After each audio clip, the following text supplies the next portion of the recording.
Yes, I quit for 2 years. And what happened with that?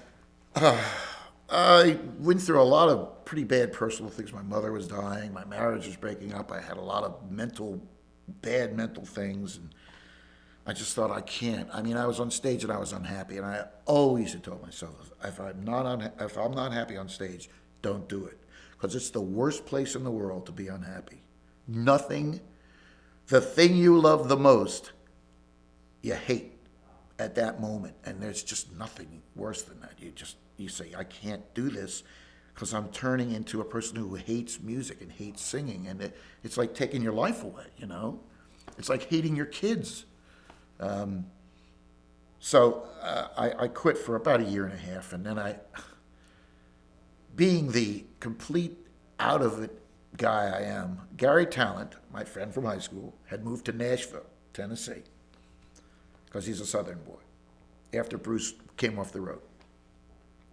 And he said, come down here and live with us for a while. I went, okay, I'll go down to Nashville and get away from all this music stuff. Literally. I moved to Nashville, Tennessee to get away from the New York area music scene. And of course, I met all these musicians down there, and I started to jam with them. And it was great. It's a beautiful town. It was a great place to live. And I started to loosen up and relax and enjoy life more. And I was just the guy who played harmonica and sang harmony in all these little groups and bands and, you know, just jamming. I mean, not in a formal context. And I started to love making music again. It just took me some time to get over the emotional hump of the bad time. And fortunately for me, people were open to me down there. I met people to write music with. It was great. It was a perfect antidote for the deep depression that I was in, and I was lucky to have it.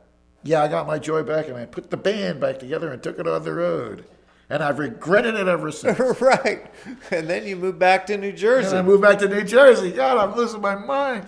It was an interesting period, though, because through that whole time I was writing songs, which was strange to me, because I didn't want to sing them, and I certainly didn't want to see any musicians and try to teach them the songs. So, but I had all these lyrics, and so when I got back into it, I had songs.